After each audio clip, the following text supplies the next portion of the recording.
Olá, operadores do direito, tudo bem? Faz tempo que eu não venho aqui, né? Primeiro, queria dizer muito obrigado a você que há um ano se inscreveu aqui nesse canal. 2020 veio para mim como um trator desgovernado, atropelou todos os meus planos pessoais, incluindo de dar início ao conteúdo desse canal. Meu trabalho foi pro buraco, minha família teve uma reviravolta, mas no meio dessa bagunça toda eu tô melhor do que nunca. Por isso tô de volta, e a ideia é fazer sempre vídeos semanais aqui, alternando entre um assunto aleatório e uma série histórica do direito brasileiro e sua estrutura. Esse vai ser o assunto de hoje. E, se você está aqui assistindo, por favor se inscreva, dê seu like, se gostar e um comentário. As críticas também são muito bem-vindas. Dito isso, vamos direto ao assunto que deixei pendente no vídeo passado sobre o direito brasileiro, como ele foi formado e qual a nossa principal estrutura de normas. Por motivos práticos, vamos analisar o Brasil somente a partir do período da República, ou seja, a partir de 1891. O Brasil é um país formado a partir de uma colônia portuguesa e por isso herdou o jeito português de fazer leis. Sua estrutura jurídica e administrativa, além de ter sofrido uma grande influência da França na época da Revolução Francesa. O direito europeu, como um todo, é inspirado em muito pelo direito romano, diante da dominação de Roma que teve na Europa toda, e no Oriente Médio e até regiões ao norte durante o período clássico. Roma, desde seu início, sempre teve uma estrutura de criar normas gerais, válida para todo o seu território, um formato muito parecido com as constituições federais como temos hoje no Brasil. Desde a origem do direito romano, ou seja, desde a estrutura da sociedade romana, eles tinham essa base bem fundamentada no que era chamado Lei das 12 Tábuas, que eram literalmente 12 tábuas de madeira talhadas que ficavam no Fórum de Roma, para lembrar a todos das regras básicas. Lá ficavam escritas todas as regras básicas para o funcionamento da sociedade, como por exemplo a organização e os procedimentos da justiça, normas para julgamentos e juízes, estrutura das famílias, direito de propriedade, crimes e punições e a estrutura do próprio governo. O Brasil, então, criado a partir do governo português, que tinha o mesmo método, foi formado com uma base constitucional, ou seja, criado e regulamentado a partir de uma Constituição Federal.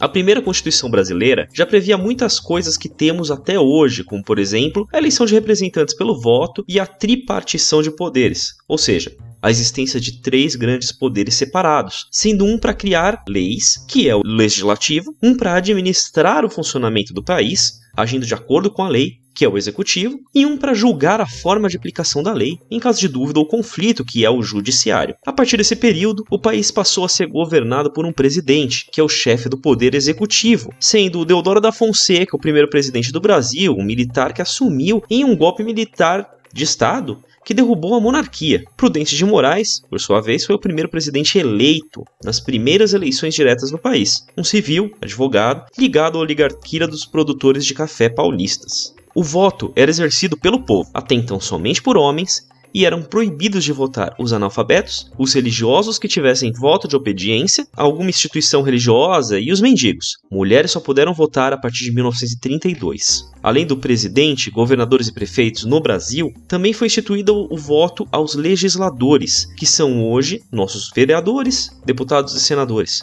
Foram extintos assim todos os benefícios que existiam aos nobres da época, que em regra eram parentes da família real, que tinham diversos privilégios e podiam tomar decisões arbitrárias. O que é curioso de dizer dessa época inicial também é que houve, já na primeira Constituição de 1891, a separação da Igreja Católica e da administração do país. Com isso, por exemplo, as eleições que antes aconteciam em igrejas seriam feitas em prédios públicos. A educação pública seria feita por funcionários públicos e registros de nascimento e casamento seriam feitos em cartórios, independente de certidões de igrejas. Desse modo, a administração do país não iria se envolver nas eleições e na administração da igreja, como havia antigamente. O mais irônico de tudo isso é ver o quanto atualmente caminhamos no sentido contrário, em termos uma parte da política do país comandada literalmente por uma bancada religiosa, especialmente pelos evangélicos, pela bancada evangélica como todos nós conhecemos hoje em dia. O importante de tudo é que o Estado brasileiro jamais foi ateu, mas reconheceu a importância de separar a gestão pública, cívica, das ordens religiosas. É interessante mencionar que isso também era uma quebra do que havia antes junto à nobreza, pois os reis e nobres tinham uma relação muito próxima com a igreja, já que o rei era tido como um enviado de Deus para governar, sendo assim inquestionável. Essa forma de estrutura do direito brasileiro teve pouca mudança desde então,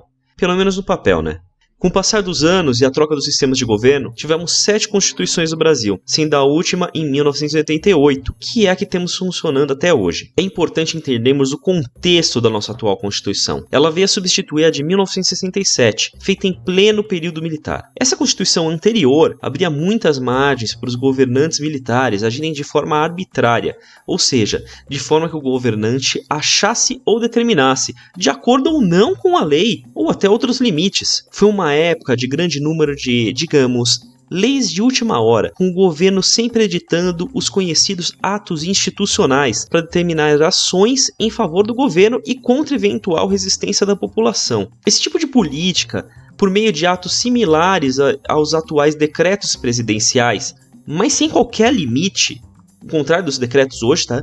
Fique claro, davam superpoderes aos governantes e ignoravam as leis votadas pela maioria dos legisladores, deputados e senadores, o que representaria o interesse da maioria da população naquele caso. Foi por conta disso que, buscando evitar os atos de censura e repressão de um futuro governo, a Constituição de 1988 foi feita com diversos mecanismos e amarras, com um texto bastante longo e detalhado, deixando vários limites aos governos e poderes públicos, bem como criando a ideia de cláusulas pétreas, que são mais importantes, essenciais, e que não podem ser alteradas nem mesmo por emenda à Constituição. Por isso, esse tipo de Constituição, como a do Brasil, é conhecida como Constituição Guarda-Chuva, que ela é bastante extensa e detalhada e cobre alguns assuntos que poderiam até mesmo ser cobertos por outras leis menores. Para vocês terem uma ideia, nossa Constituição tem 250 artigos e mais um anexo, que são os chamados Atos de Disposições Constitucionais Transitórias, que criaram regras para um período de adaptação entre a troca da Constituição de 1967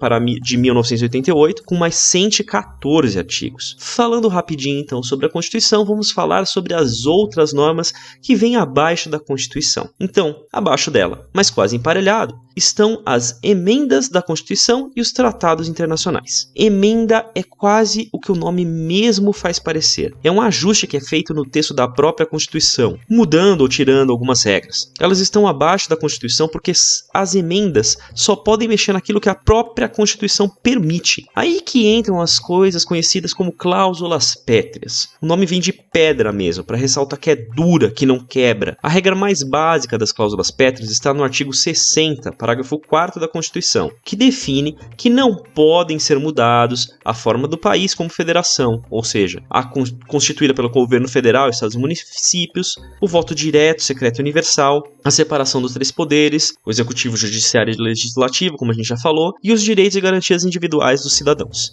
Essa última parte é mais genérica de propósito, tendo em vista que esses estão espalhados em vários artigos de uma forma maior ou menor. E aqui uma curiosidade, eu sei que algumas pessoas já devem ter pensado aí na ideia do voto distrital, ou algumas alterações do voto por conta dele ser secreto ou não, e até a questão do voto impresso, e existem alguns tipos de projeto nesse sentido que tiveram impedimentos, barreiras, exatamente porque nós temos essas definições em cláusulas pétreas constitucionais. Então, mudar essa estrutura de voto no país seria a mesma coisa que a gente está cortando a nossa Constituição atual e fazendo uma nova Constituição. Ou seja, o Brasil, como nós o conhecemos, teria que morrer para nascer um novo Brasil, talvez até com o mesmo nome, sem problemas, mas com uma Constituição nova, do zero, para poder realizar esse tipo de mudança. Qualquer mudança fora disso seria romper uma cláusula pétrea, e isso